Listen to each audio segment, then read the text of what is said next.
Since he was a kid growing up in the Bitterroot, John D. Nilles knew he wanted to make movies. In 1988, a Hollywood crew came to Hamilton to film a crime caper called Disorganized Crime. John was 6 years old. There was this big thing happening in town that was really exciting, and I just wanted to be a part of it. The filmmaking seed was planted. My mom bought me a video camera, which I think was probably the best investment she ever made. In school, John was the kid with the camera.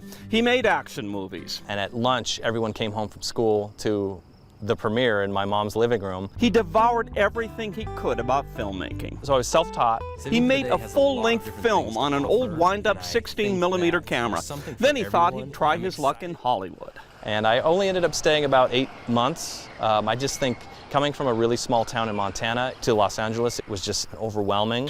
He missed home. He wanted to make contemporary westerns, and what better place to do that but in Montana? So I came back home and made another film and another, and I've just kept making films here.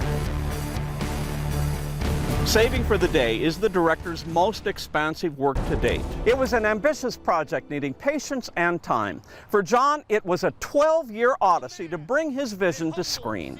It's the story of Joe Bell. And he's scared to go live his life.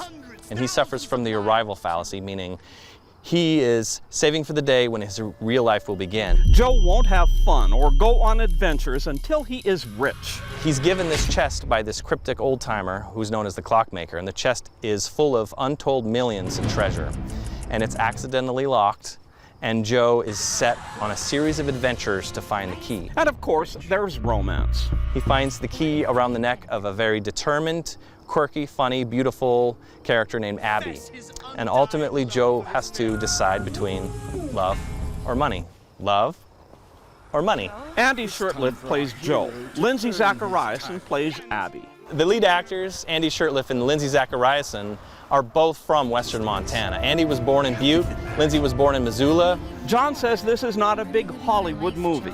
All the people that worked on it volunteered out of passion. We are all local Montanans who wanted to make some movie magic. The story is told through John's favorite film genres: westerns, science fiction, film noir. Action!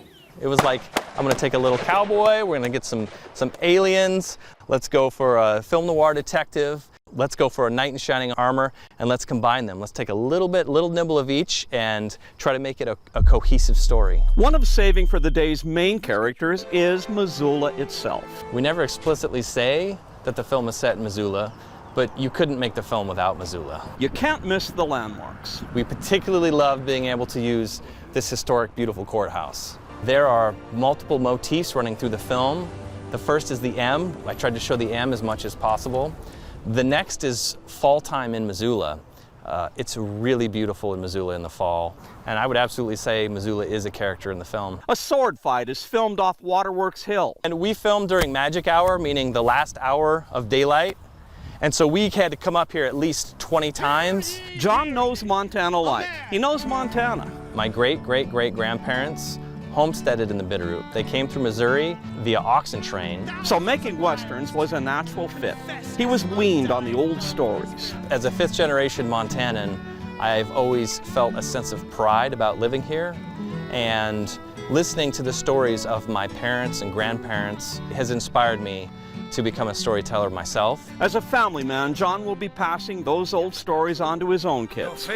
I wanted to make a family-friendly, entertaining film. At the Roxy, it's an event, a real popcorn movie.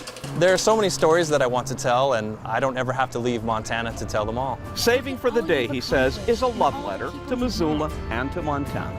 Kevin Mackey, NBC, Montana.